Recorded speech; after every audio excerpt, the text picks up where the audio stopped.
Gjirojnë ëndrat. Përshëndetje nga sheshet ku xhirohen ëndrat, edhe këtë tentë jemi bashkë në Radio Travel 104.6 FM. Me mua Kevin edhe Franci në studio, jemi gati për episodin tonë të zakonshëm drejt një vendi të jashtëzakonshëm. Si je Franci? Jam super mirë Kevin, jam shumë kuriozitar të di se ku do shkojmë sot. I përshëndes edhe unë të gjithë dëgjuesit e Radio Travel 104.6 që na ndjekin si çdo të enjte në orën 17 dhe ku do shkojmë sot Kevin? Kur të them vendi jashtëzakonshëm, për shembull mundet të t'jap një ndihmës, një vend i largët, me arkitekturë shumë të veçantë. Pra nuk jemi as në Europë, nuk jemi as në Europë, nuk jemi më në Afrikë. Jemi në Amerikë? Jo. Po ku jemi sot Kevin? Jemi në Japoni, jemi gati për të nisur në Japoni. Japonia, mirë se erdhët në Japoni, por do flasim çik specifikisht për Japoninë dhe për filmat që kanë zgjedhur regjisorët të xhirojnë atje. Do merremi një çik më shumë me estetikën dimërore të Japonisë, sepse është shumë interesante, është e jashtëzakonshme, ka një farë vetmie të çuditshme dhe mistike.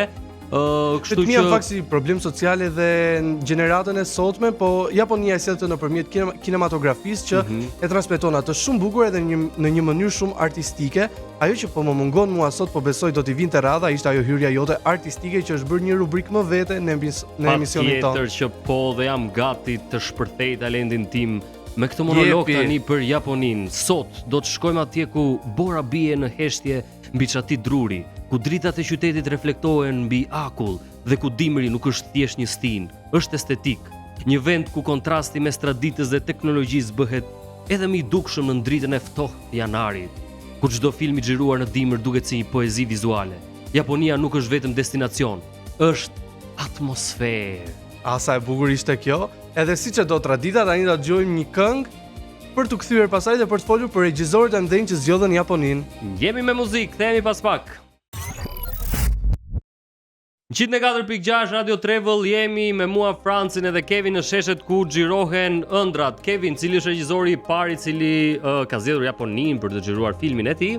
Regjisori i parë është Alejandro Iñárritu me filmin The Revenant. Në fakt, filmi nuk është xhiruar fare në Japoni, po estetika e pastër, Alpet e mbuluara me borë, edhe çdo gjë tjetër e veçantë e vendit e ka bërë atë që ta paralelizojnë me dimrin që ndodh në Hokkaido, si një dimër shumë i veçantë dhe shumë autentik që mund ta gjesh vetëm atje. Kjo është e vërtet, po është ajo përballja e njeriut me natyrën, lufta për mbijetesë. Lufta për mbijetesë, edhe që këtu aktivizohet instinkti i mbijetesës, që njihet si instinkti më i lartë në gjithë qenien e një personi, edhe këtë i duhet që ta bënte Leonardo DiCaprio në një ishull si Hokkaido, që në fakt është në film, po kohët e fundit ai po flitet për ato ishujt e tjerë që ndoshta edhe s'duhet i përmendim fare se s'kan të bëjnë fare me emisionin tonë. Okej, më mirë që ndrojmë këtu, Kevin, jemi shumë mirë, por mendoj që nëse Leonardo DiCaprio me The Revenant fitoi Oscarin, edhe pse filmi nuk u xhirua në zonat e Japonisë, imagjino se çfarë performance do kishte realizuar Leonardo DiCaprio nëse vërtet filmi do ishte xhiruar në ato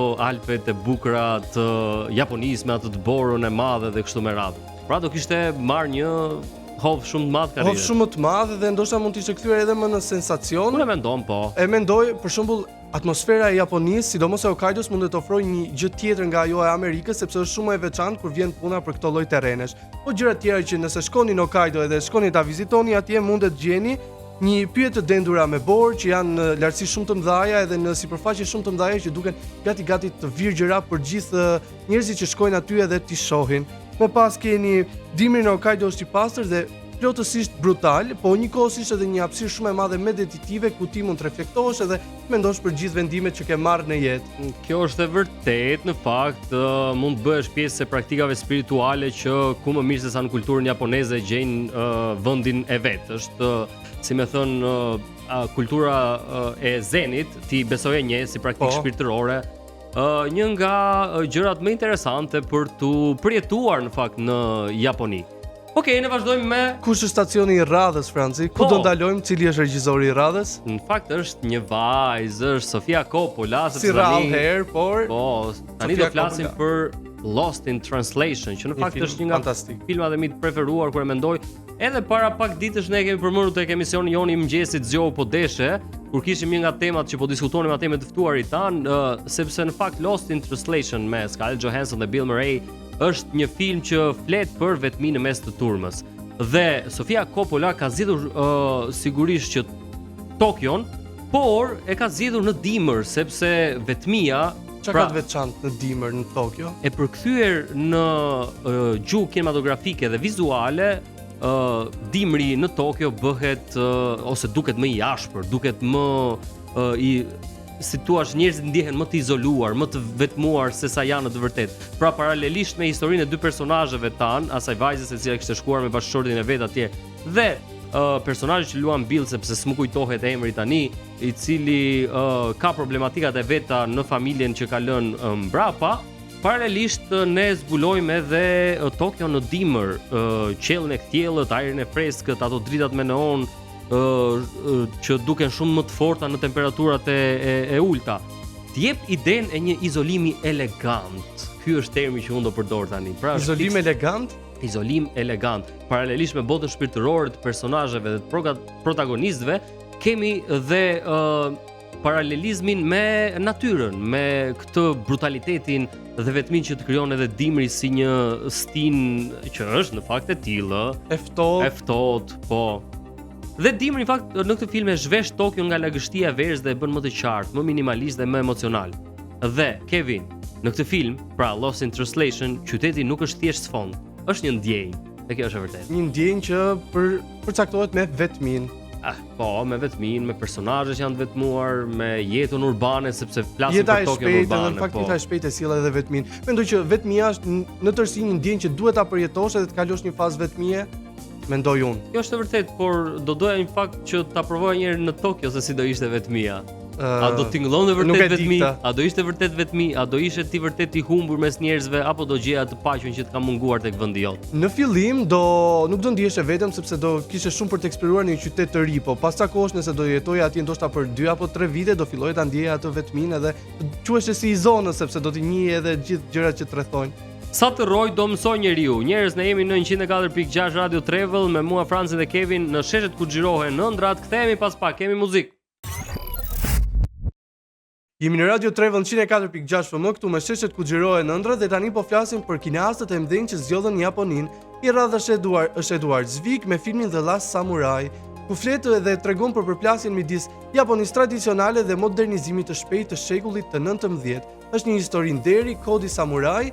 Franci, e ke parë si film? Një film kult, patjetër që po, një film i cili nuk mund të mungonte në listën tonë sepse është një film që zbulon krejt traditën e arteve marciale sa i takon Japonisë, një realizim fantastik, i shkëlqyer, sidomos me ato ndjekjet nëpër ato fshatrat, nëpër ato kasollet e vogla, Po, në fakt këto janë gjitha ato që i përmban filmi edhe këto peizazhe nuk janë xhiruar të gjitha kryesisht në Japoni, por njerëzit e kanë lidhur me Nagarën që ndodhet në Japoni sepse kanë si filmi i parë gjithashtu peizazhe shumë të ngjashme. Po nëse juve doni të shkoni edhe vendosni që të shkoni në Japoni, në dimër atje, sidomos tani që është më në sezon se kur edhe gjithë gjërat atje janë hapur, për çmimet nuk e di, s'mundem të flas, mundet të gjeni fshatra malor me çati të pierrët, të mbuluara nga bora, që është një gjë ndoshta klasike e Japonisë gjatë sezonit të dimrit, tempuj të heshtur mes pyjeve, ku ndoshta ju mund ndjeni vetëm edhe këtu mund të shërbej për reflektim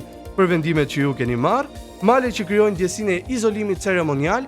Tek filmi i kaluar kishte izolim elegant, ndërsa këtu ke një izolim ceremonial që është i ndryshëm nga i eleganti. Kur e mendon, t'i ofron të gjitha Japonia. Kevin, kam përshtypjen që është një vend me tradita shumë të lashta, kulturore dhe jo vetëm, por ka mundësi që t'ju ofrojë gjithë krijuesve, regjisorëve në këtë rast që ne po flasim, për të gjetur fiks atë që duam për produktet e tyre filmike. Pra gjen tempujt që janë të heshtur, gjen tempuj për praktika shpirtërore zen, gjen vende lokacione për të krijuar këto skenat e dy luftimeve ose përplasjeve midis këtyre luftëtarëve, i ketë gjitha në Japoni.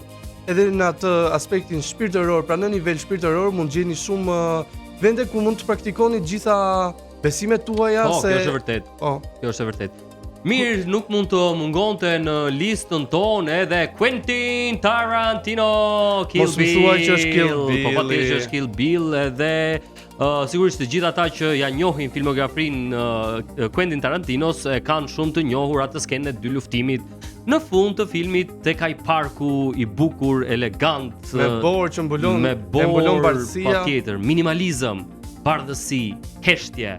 Dhe sigurisht që më vonë vjen ai shpërthimi dramatik. Është një imazh në fakt i frymzuar nga një estetik tipike e Kyotos njerëz. Është ajo Kyotoja tradicionale, veçanërisht janë ato kopshtet zen. Çfarë ndodh? Quentin Tarantino, një mjeshtër kinemas, duhet thënë, e ka ndërtuar në këtë formë. Është kopshti me ato pishat e bukura, me atë zhavorin, anash aty, dhe në fakt duhej, lipsej kjo qetësia përpara asaj stuhisë dhe përpara asaj përballjes, pra intensiteti. Të gjithë të Uma Thurmanit, që në fakt në jetë vërtet e ka emrin Uma Thurman. Pikërisht, nga njëra anë kemi këtë lloj qetësie unike që ta ofron Japonia dhe Kyotoja tradicionale për të krijuar tensionin dramatik dhe pastaj vjen shpërthimi i përballjes që ndodh në film. Sigurisht që Quentin Tarantino nuk mund ta linte më njanë këtë veçori të kulturës japoneze dhe ka shfrytzuar më së miri në këtë film. Nuk e di për ty, po unë jam një fan si filmave Tarantinos. Edhe unë deri diku ja kam parë gjitha filmat. Ja kam parë gjitha filmat Tarantinos. Të gjitha nuk e di, po i kam parë një pjesë mirë të filmave të tij, pra të gjithë kinematografisë që ai ka. Kë ke preferuar nga Tarantino? Se dolem çik jashtë temës, po gjithsesi. Pulp Fiction më pëlqen shumë, edhe Inglourious Basterds. Edhe dy gjëra tjera që doja të veçoja në fakt nga filmat e Tarantinos është që skenat e pedofilisë nuk i ka bërë me personazhe të vërtet, pra të ketë detyruar aktorë që ta aktrojnë skena të tilla, se fëmijë shumë të vegjël nuk i dihet se si mund ndikonin zhvillimin e tyre, po i ka bërë ato të animuara. Edhe tjetra është që në vitet 90 apo 2000 kur gjithë gocat kryesisht në role kryesore mund të ishin pak si figurante, Tarantino i ka kthyer një ikona siç ishte Uma Thurmani që ne e përmendëm. Kjo është e vërtet, Tarantino ka fiksime të tjera, po ky është për një tjetër emision. Ne jemi tek sheshet ku xhirohen ëndrat, 104.6 Radio Travel. Kthehemi pas pak, kemi muzikë sërish. 104.6 Radio Travel me mua Franci dhe Kevin. Ne vazhdojmë të udhtojmë në Japoni sot dhe ku jemi, Kevin? Jemi tek produksionet që rritën turizmin në Japoni. Turizmin në Japoni. Cili është i pari? Filmi i parë është Memories of Geisha, që është një film i vitit 2005. Dhe tregon në fakt historinë e një vajze të re që kthehet në geisha para vitit 2005. Filmi mban shumë elegancë dhe shumë art, edhe për ta saktësuar edhe për ta qartësuar ndoshta që figura e geishës është një figurë që në Japoni është shumë e nderuar edhe shihet si një figurë shumë artistike, sepse ka akoma nga ato keq kuptime që figura e geishës është një, të thuar si një punonjëse që qartë, po. Megjithatë është bërë ekranizim nga një film, sepse Kujtimet e Ngeshës është një film, një libër shumë i njohur, i cili më vonë u ekranizua dhe tregon të gjithë këtë si shumica në fakt filmave që bazohen në libra dhe pastaj kthehen në produksione kinematografike. Ti dia historinë time këtë lidhjen që un kam midis librave dhe filmave, nuk dua të shikoj filmat që janë marrë nga librat, por ky është një tjetër muhabet, do ta diskutojmë më vonë, Kevi. Pse geishat e rritën turizmin në Japoni? Çfarë ndodhi? Është në fakt për arsye sepse është xhiruar në Gion, edhe Gion është një lagje në të gjithë qytetin, është si thua mysymshuri këtu në Tiranë. Po një lagje shumë tradicionale që ka ruajtur 3 ditat e vjetra, ka këto rrugicat me kaldrëm, jo si ato të Beratit, po as si ato të Korçës, por është Japoni gjithsesi. Kanë veçantinë e vet. Ka shtëpi druri, atmosferë aristokrate dhe e qetë, edhe nëse aty je turiste dhe lodhesh e të duhet të pushosh, mund të futesh në një lokal për shembull që të pish çaj, edhe gjen në të njëjtën kohë aty disa gisha që po performojnë edhe të çlodhin edhe syt, po edhe veshët. Imagjinoni njerëz këtë atmosferën tipike me geishat që vinë vërdallë dhe ti që pi atë çajin tënd japonez, ajo muzika interesante që dëgjohet në sfond, një mrekulli. Si mos rrisin turizmin këto skena që njerëzit i kanë parë për filma dhe thonë, dua dhe unë ta provoj dhe ta përjetoj atë që ka përjetuar ai protagonisti atje në film. Një gjë e veçantë që lexova në fakt ishte që diçka që nuk e kap dot kamera është kur në dimër bien rreshtit të dendura bore, kanë ato fanaret e kuq që ndriçojnë rrugën. Sa të bukur janë ato. Është një gjë që si një iluzion optik që vetëm syri i lirë mund ta kapi, që ta shohë atë kontrastin që krijon e gjithë rruga, sepse kamera nuk e përcjell si të tillë, më kupton? Siç ka një atmosferë grishëse shumë Japonia, krejt kultura japoneze. Megjithatë, njerëz ne vazhdojmë me Spirited Away, një film i vitit 2001, historia e një vajze të vogël që humbet në një botë shpirtërore dhe punon dhe bën atë punë vet atje në një banjë për perëndin. Trajton filmi rritjen, identitetin dhe kurajën. Banjo në fakt në film u frymëzua nga Dogo Onsen. E thash si japonez interesant. E the më mirë sa unë këtë. Dogo Onsen. Dogo Onsen. Që në fakt është një nga burimet termale më të vjetër në Japoni dhe doli filmi pas këtij suksesi global. Çfarë tha njerëzit Kevin? Thanë do shkojmë patjetër edhe ne që të provojmë këto banjot që në fakt banjo termale që në fakt në terminologjinë vendase njihen si onsene. Onsene tradicionale për të përjetuar pikërisht atmosferën e filmit dhe Dogo Onsen ofron arkitekturë klasike prej druri, ritual tradicional, larjeje, qetësi dhe respekt ceremonial. Dhe sigurisht ujëra termale me një traditë mira vjeçare, ke në natyrë, njerëzit mund të shkojnë. Kush ka lek mund të nisë që tani, mund të na marrë edhe ne me vete, pse jo, Kevin, si thua ti? Mund të na marrin edhe t'ju shpjegojmë edhe t'ju bëjmë një lloj guida neve atje. Mendon që do ta bëni mirë? Edhe mendo pak në dimër kur është ai avulli që ngrihet kështu në ajrin e ftohtë, dhe ke një përjetim super magjik. Ë?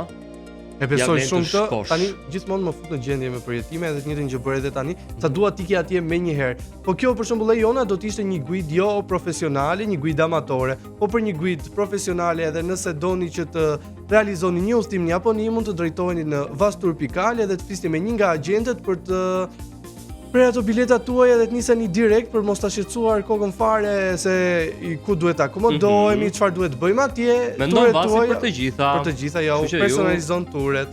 Filmi i radhës është Your Name i vitit 2016, është një film që është edhe ky i animuar edhe është shumë i veçantë sepse çdo vend që ju do të shihni përgjatë filmit është i njëjtë me atë që do të shihni nëse vizitoni Japoninë. Flet për historinë e dashurisë midis dy adoleshentëve që rastësisht edhe në mënyrë të pazakontë duhet që të ndryshojnë trupat me njëri tjetrin edhe të ndjejnë çdo emocion të tyre. Subjekt super interesant. Shumë interesante dhe është ajo shpirtëroja që ne po flisim çfarë që Japonia ta ofron, madje me teprit. Dhe imagjino ta bësh këtë film në Japoni, siç edhe ka ndodhur, në fakt me Your Name, ëh. Merr një vlerë edhe më të madhe. Filmi flet gjithashtu për kohën, fatin dhe lidhjet e padukshme mes njerëzve. Për shembull të ndodhti Franci ndonjëherë që për shembull ti kesh shkëputur kontaktet me një person, po ajo lidhja mes jush mos të shkëputur plotësisht sepse patjetër edhe un jam njëri që besoj tek energjia, besoj tek vrundujt spiritual që ka njeriu në jetën e vet, dhe tek lidhja në fakt që ai bën me njerëzit e tjerë, kudo qofshin ata, pavarësisht distancës fizike. Kështu që e besoj patjetër këtë gjë. Ti duket ndonjëherë kur na ikën një person që largohet në një fatkeqësi pastaj, po edhe në mënyra të tjera që thjesht nuk kemi më kontakt, sikur ikën edhe një pjesë e jona me ata se kemi dhënë shumë energji të paktën për personat që lidhen me personat e tjerë. Kjo është e vërtet. Po ne qëndrojmë tek Japonia dhe tek Your Name, ë. U xhirua në Takayama dhe rajonin Hida, ndërkohë u kthye si një pikë pelegrinazhi për fansat. Takayama është unik sepse ruan arkitekturë të periudhës Edo dhe për ta qartësuar, arkitektura Edo është ajo lloj arkitekture që përbëhet nga element natyral si druri apo letra që në periudhat e mëhershme është përdorur vetëm nga elita japoneze, ndërsa në kohët e sotme është më e aksesueshme. Takayama është një term, një vend kështu toponim tipik japonez. Takayama. Pakën kjo bën sens se ka emra të tjerë që nuk është se mlidhen shumë me Japoninë, po Takayama është fiks. Po, kjo është e vërtet, kjo është shumë e vërtet. Pra këtu është arkitektura Edo, është shumë interesante ajo. Dhe është shumë e bukur, është shumë detajiste, i ka të gjitha dhe i kemi parë jo vetëm në produksione filmike, po kemi parë edhe për piktura të ndryshme që i takojnë asaj periudhe dhe janë vërtet shumë interesante.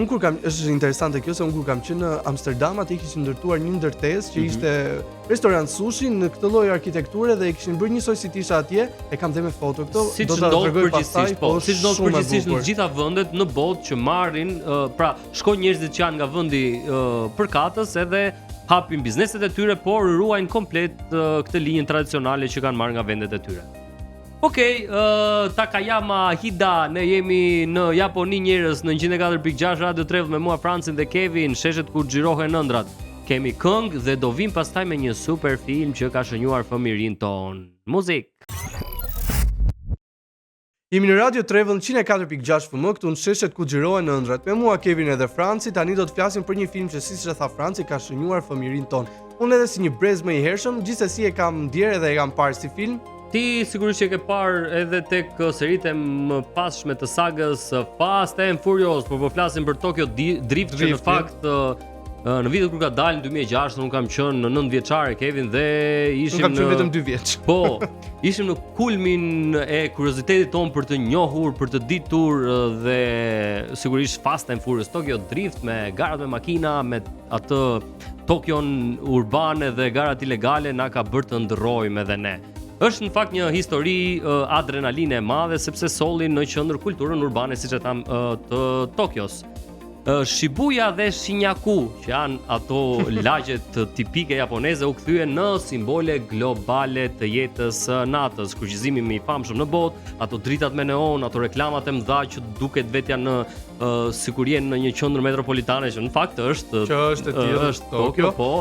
Më thuaj Kevi se do më pyesni diçka se pash. Do të për shembull kur shohin billboarde shumë të mëdha që janë të vendosura, njerëzit kujtojnë gjithmonë New Yorkun, por në fakt nuk lidhen vetëm me New Yorkun, se Tokyo është vërtet. Por çuditërisht Tokyo ka një farë specifitetit. Unë nuk e kam parë se si duken billboardet në Japoni, e kam parë në New York, por nga këto imazhe që kam parë duket si më ndryshe, duket si më estetike.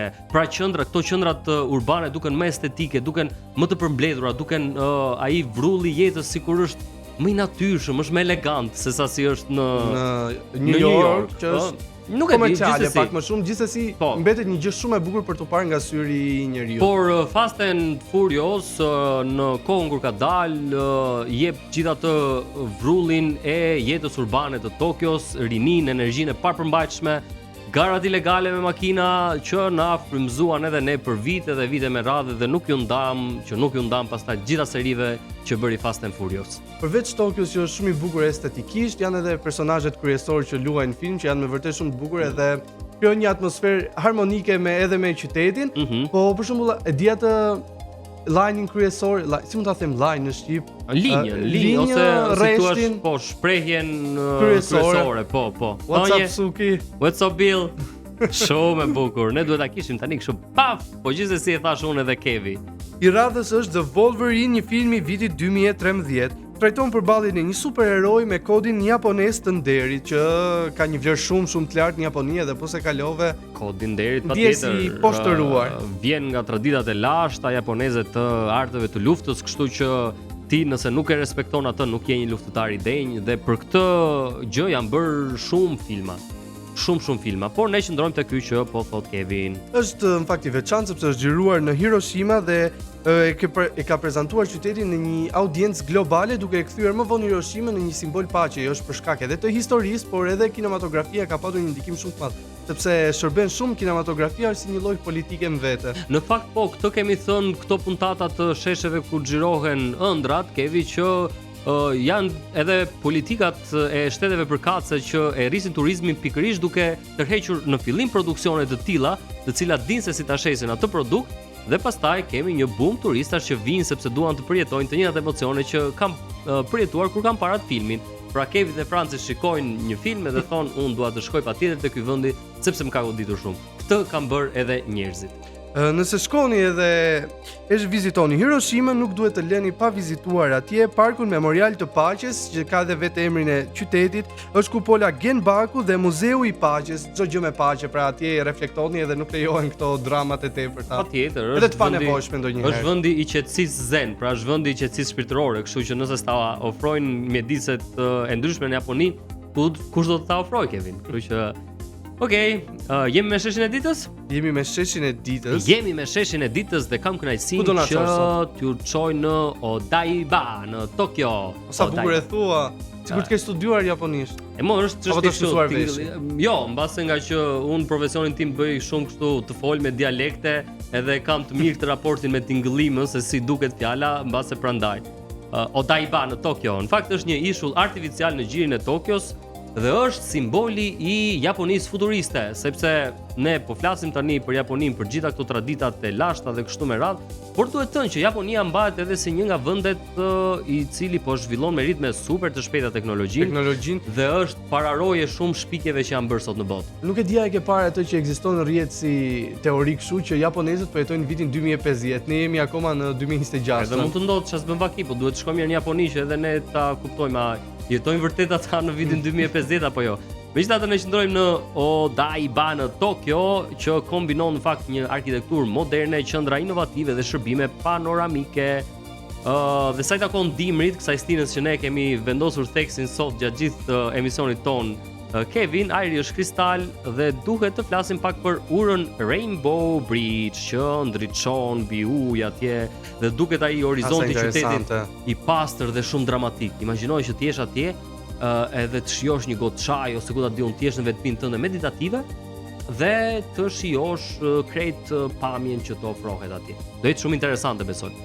Është edhe kjo një nga ato gjëra që duhet ta bëjmë edhe ta kemi në atë listën e gjërave që duhet zhvillojmë para se të jemi, ku diun, disa 20 vjeç. Po çëndsi ka, mjafton për mendimin tim mjafton ta bëjmë se kur është tjetër gjë.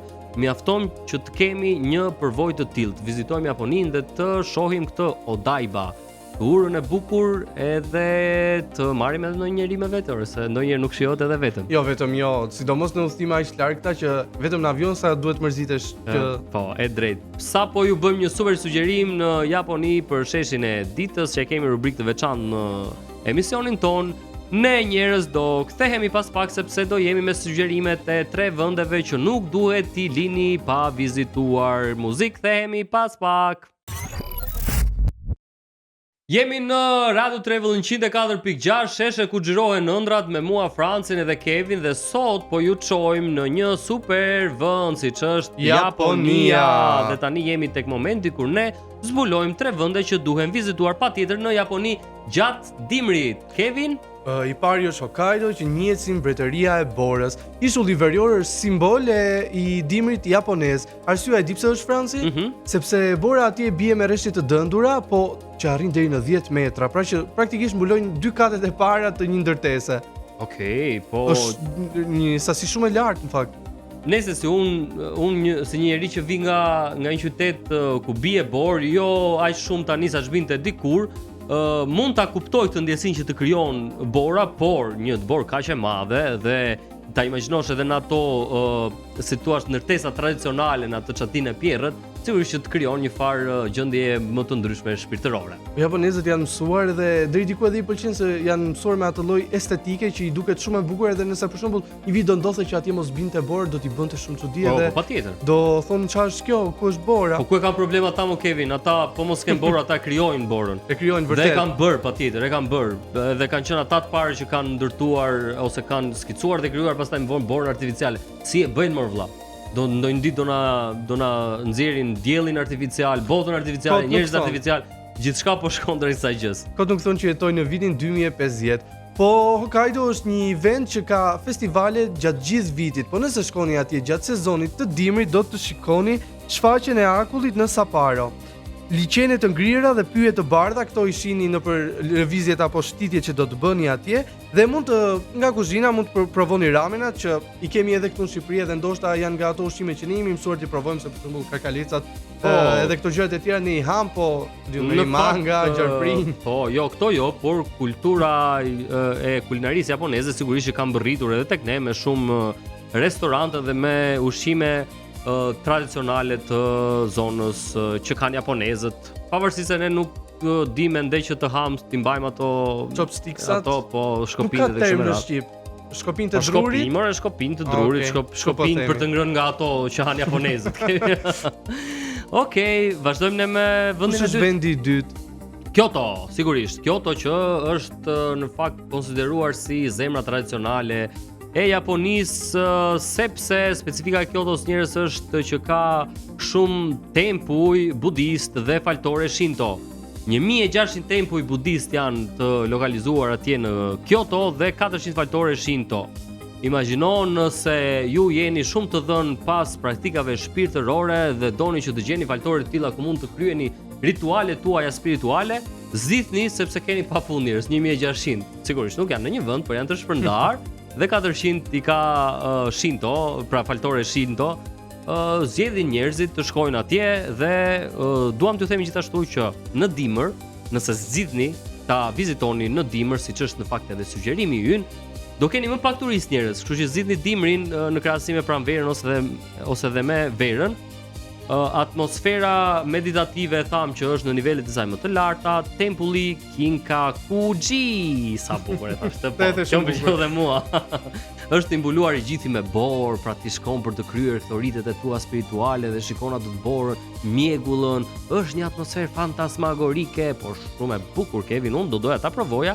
Sigurisht që ke edhe një ceremoni çaji, ato tradicionalet me geishat në sfond. Me geishat në sfond, me atë ambientin që është i gjithi për ty. Dhe nuk thon kot që Kyoto është Japonia e përjetshme. Mos e lini pa e vizituar. Një udhtim shpirtëror ky, ndërsa vendi i radhës është Hakone dhe Mali Fuji. Okay. E di që Mali Fuji është një simbol kombëtar edhe krenohen japonezët me këtë malin atje. Po kam dëgjuar, Mali Fuji është shumë i njohur. Është shumë i njohur sepse ka dhe brende në fakt me emërtimin Fuji, e ke parasysh? Po. Janë gjitha këto, po konsiderohet si një simbol kombëtar për arsye sepse është mali më i fotografuar në të gjithë botën. Ka fotograf që marrin udhëtime, pra shkojnë në Japoni vetëm për të fotografuar këtë malin edhe pastaj vizitojnë dhe vendet e tjera, po mali është gjëja e parë që kanë në listën e gjërave që duhet bëjnë kur shkojnë atje për të fotografuar. Kështu që mos e humbisni njerëz, nëse dhe ju jeni nga ata njerëz që janë të apasionuar shumë pas fotografisë dhe doni të kapni tani po e them termin në anglisht se landscape të tilla, shkoni dhe vizitojeni. Në dimër atje mund gjeni peizazhin më të kthjellët të malit Fuji sepse është i mbuluar nga bora edhe është shumë i kthjellët sepse nuk ka vranësira edhe gjëra të tjera që të shpërqendrojnë edhe ndoshta e bëjnë pamjen jo aq të bukur. Ka muze arti modern në natyrë sepse natyra atje është nga që është si e pikturuar, i duket njerëzve dhe e konsiderojnë si një muze arti. Gjithashtu në malin Fuji, si maja më e bukur e mbuluar e gjithë botës, mund të shkoni edhe të ngjiteni atje që të ndjeni pastaj sikur keni pushtuar gjithë Japoninë. Nuk e di çfarë ndjesie e veçantë mund të ishte. Pas ka pasur kjo Japonia, të gjitha e pas ka pasur dhe ne po e vendosim theksin vazhdimisht tek vendet që duhen vizituar në dimër, sepse të krijojnë një përvojë më unike se sa kur mund ta vizitosh në stin të tjera. Për shembull ka stin që ndryshojnë ka vende që ndryshojnë me stinët, po kjo është e vërtetë. Japonia transformohet krejtësisht sepse në çdo stin saj është shumë e ndryshme, po shumë e bukur edhe prallore. Pra, nëse një vend e vizitoni një herë, Japoninë ta vizitoni 4 herë. 4 herë, edhe pse ne ju dham 3 sugjerime dite, ju mund të vizitoni të treja këto sugjerimet e ditës së sotme nga 4 herë, nëse keni mundësi. Ne vazhdojmë që ndrojmë me Japoninë, jemi në 104.6 Radio Travel, me mua Francin dhe Kevin në sheshe ku xhirohen ëndra si çdo të njëjtë në orën 17. Kemi pak muzikë për t'u kthyer dhe për t'ju dhënë disa fakte dhe statistika shumë interesante që i takojnë Japonisë. Qëndroni me ne. Jemi në sheshet ku xhirohen ëndrat në Radio Travel 104.6 FM. Tani jemi me rubrikën fakte dhe statistika ku ne ju themi gjëra që ju nuk mund t'i keni menduar kurrë për një vend. E radhës është Japonia dhe fakti i parë për ty Franci që shpresoj ta gjesh është sa ishuj mendon ti që ka Japonia në tërësinë e saj? 10.000? Jo, po? Plus 10.000. 12, 13, 14, 15, 16. 14, qëndrohet te 14.000 ishuj. 14.000 ishuj. Nuk e di se sa ishuj janë për metër katror atje, po është një numër shumë i lartë edhe i konsiderueshëm. Okej. Po për banjo termale sa mendon se janë atje? Termale, onsenet, ato që tham pak më lart. Që folën pak më sipër. Këtu nuk e di, nuk di ta them. Me shumë mundësi duhet të ketë shumë edhe këtu. Edhe këtu është një numër i konsiderueshëm, plot 6.800. 6.800. Okej, unë të fola pak më lart kur po flisim për Kyoto, për tempujt budist dhe për faltoret Shinto. Në fakt, ato e kishim të lokalizuar vetëm në Kyoto, kurse në të gjithë Japoninë janë mbi 75.000 ishuj, domethënë tempuj budist, sepse po thoje për ishuj pak më parë, tempuj budist dhe 80.000 faltore Shinto.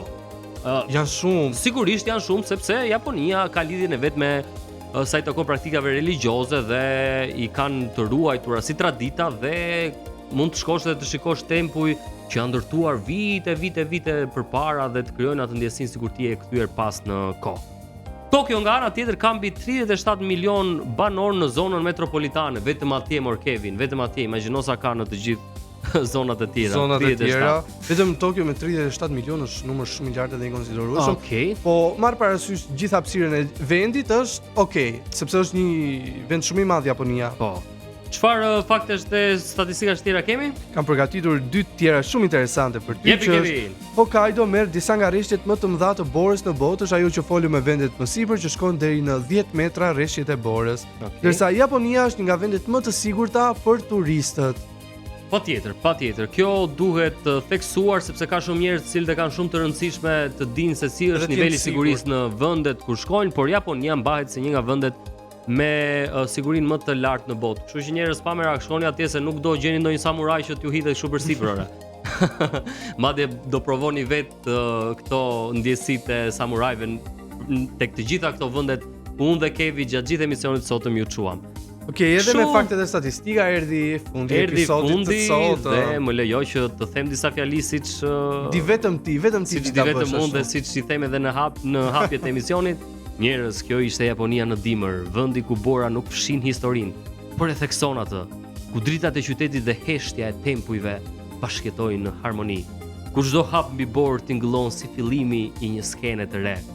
Deri në sheshin e ardhshëm të ëndrave, njerëz mbani mend që disa vende nuk të ngrohin me temperaturë, por të ngrohin me përjetime ndjesish. Ishte shumë e bukur edhe shpresoj për gjithë ju që jeni duke planifikuar që të shkoni në Japoni, ju kemi ardhur në ndihmës. Deri herën tjetër, pra atentën tjetër në orën 17:00, mos harroni që çdo xherimi është një ëndër që pret të tregohet. Nga unë, Kevi edhe Franci. Nga unë, Franci, shihemi javën tjetër. Mirupafshim. Pafshim.